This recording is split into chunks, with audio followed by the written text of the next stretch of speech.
You're watching Inspire Talks. I'm your host, Aliza Ross, and today I am joined by Don Sonnier. Hi, Don.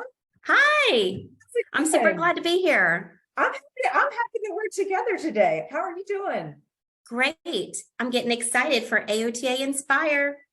I Woo! can't wait. Yes, the two of us met last year at AOTA Inspire 2022. I'm looking forward to seeing you again in 2023. What are you most looking forward to when it comes to this year's program? Well, one of the favorite things that I love about attending conference is the relationships that I make. You know, you talked about we met last year. I love meeting students who are new practitioners coming in. And I love seeing the friends that I've made through the years through volunteer work and learning and being excited about all of that. And as you mentioned, I am involved with policy and as a member of the AOT PAC and as the chairperson, we do a lot with advocacy, and the advocacy that we create today is what, you know, the new generations are going to live with. And so it's super exciting to be on the cutting edge of everything that is happening in our profession. And conference just charges me up. That is so excellent. Speaking of being all kinds of charged up, how has conference really inspired you, motivated you at various points of your career? And I'm thinking more about how did it start for you when you were a new practitioner versus how has it come to, evolve for you as a seasoned professional? Absolutely. You know, as a student, I had the privilege of going, and it was so exciting to meet other students from all across the country. And I loved attending the sessions and learning. I was just a sponge. And now I've changed practice areas once, and I used conference to really prepare me to catch like courses and sessions that were kind of those niches that I needed to kind of sharpen those skills that I hadn't used since I had been a new practitioner. And I appreciate that.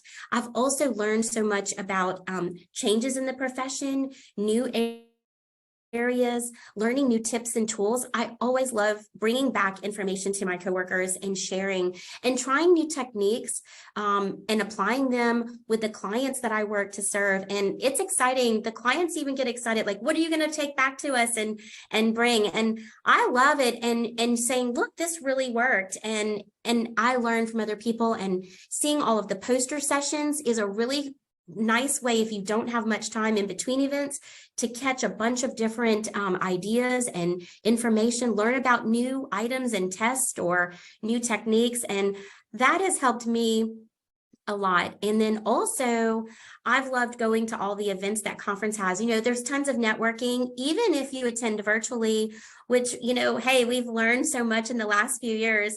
But to do all of the virtual and to do it well. And AOTA does such a great job. And, you know, AOTA Inspire is the right name, because when I go to conference, I think of it as charging myself. I've plugged in, and while I get home, I'm exhausted, but I am totally recharged. And that is what AOTA does. Just one of the many things. And I always remind people, you know, being a member is so important because you have access to all the different resources. There's lots of materials.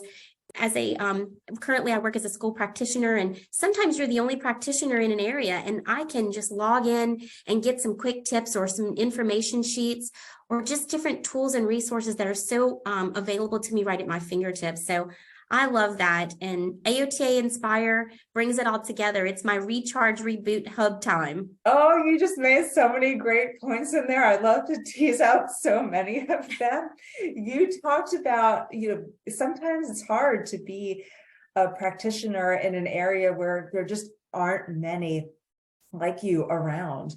And what I'm picking up from you is that AOTA Inspire is an opportunity to be yourself and to be with the people who get you.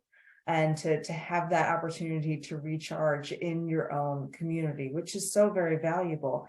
And I'd like to pivot just a little bit, because earlier you talked about your passion for federal advocacy, and you mentioned about AOT PAC, the Political Action Committee, of which you are chair. Yes. And I wonder, how did you get involved in that? You know, I always tell people, I first got involved as a volunteer, and I started in the Representative Assembly because someone invited me. And I usually tell people, hey, I wonder if you're interested in any kind of micro volunteering or big volunteering, come and talk to me. I would definitely love to encourage you and invite any person to come and volunteer. By volunteering, it sharpened my skills in other ways that have really helped me with leadership and communication, and in my professional life back home at work. And so I've really appreciated that. I also have network of people across the country and really across the world, if you would, that I can reach out to and say, hey, I have a question about this. Hey, they have this new code coming down for billing. What do I need to know about this eval code? Or, you know, and so that's a really nice thing.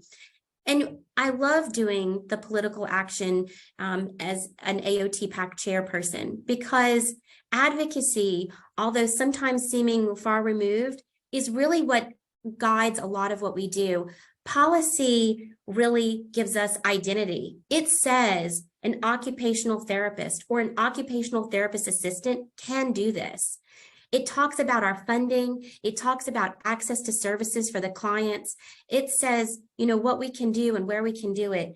And so for me, I love to be involved in advocacy because it is how we protect, promote, and progress our profession. And that's where I tell people, look, federal advocacy, and that trickles down to the state levels, and it's all intertwined, you know, at the end of the day. And so if you're at conference, I'd love for you to come visit me at the AOT PAC booth. And we have lots of events. We're having a game night on our game afternoon, late Friday, if you like some fun and want to mingle and have fun. And also one of my favorite events, even before I was on the PAC board, was the AOT PAC night. It's Saturday evening. It's where everybody lets their hair down, so to speak. And it's just a laid back time. Come and have fun and join me, because it is just lots of fun and entertainment. And it's great. It's a AOT PAC night. The dancing especially is phenomenal and not to be missed. I want to touch on one of the points that you made. You were talking about potentially how OTs and OTAs, occupational therapists and occupational therapy assistants, can get involved. And if so, let's say someone is an OTA, how can they get involved in federal advocacy? Absolutely. There are so many ways. The first thing that I would say is, if you're interested, come and talk to me. There's a micro volunteering opportunity if you would be interested at the state grassroots level to be an ambassador. It's a wonderful opportunity. We need people at the state level to be a voice for advocacy. That's one opportunity. Another option is, if you go to the AOTA website, to the advocacy pages, our federal affairs team does a wonderful job of updating you on current policy and the bills and such that are items of interest. And you can click on that link to find out more, to send an email, to contact your representative or senator. And these legislators, they're not experts in everything, and they really rely on your voices as occupational therapy assistants and occupational therapists and students and consumers, because they need to know, why does this bill need to be written a certain way? Or why does this matter? Is this a good idea? They really want to hear from us. So that voice is so important.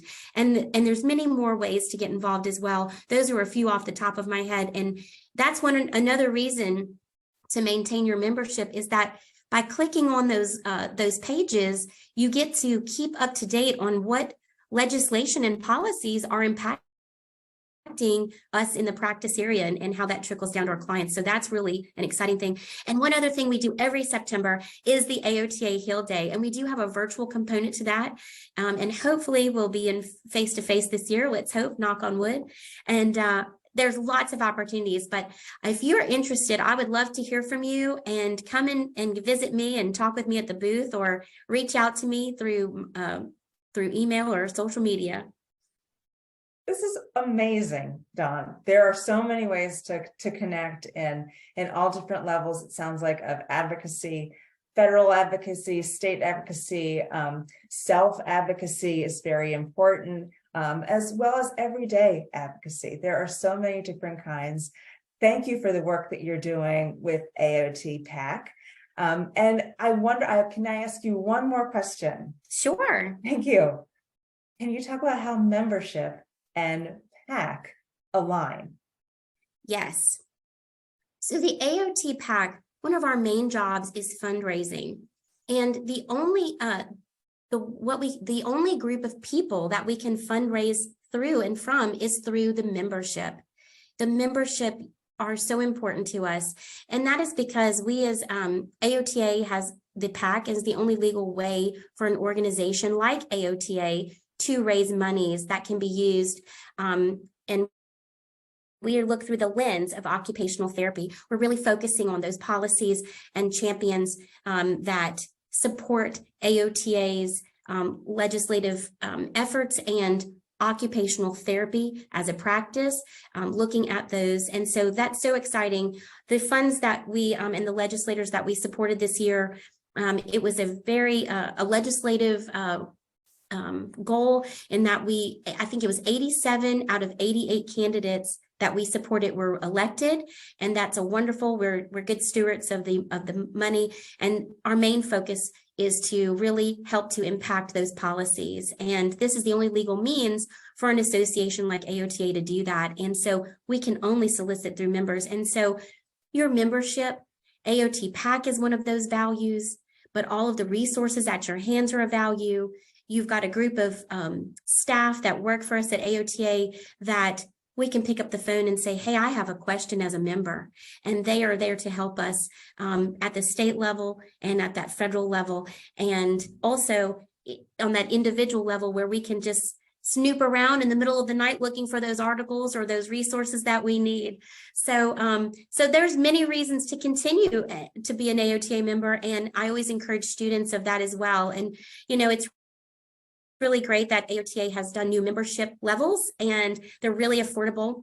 And so I invite you to check those out and to continue to be an AOTA member. And hey, grassroots advocacy, it matters. So stay involved. Absolutely does. Thank you so much, Dawn. You know, one of the things that you've been alluding to is the number of members really helps to strengthen and broaden the voice that AOTA has as far as advocacy is concerned. This is a case where more is more. The more members AOTA has, the louder the voice in Congress. And it's so very important. So thank you for what you're doing. We know we're in good hands. Eliza, if I could, I'd like to share a little representation. I think of, you know, as a person, I'm one Lego, and I can make a difference. But if you and I align, we're bigger.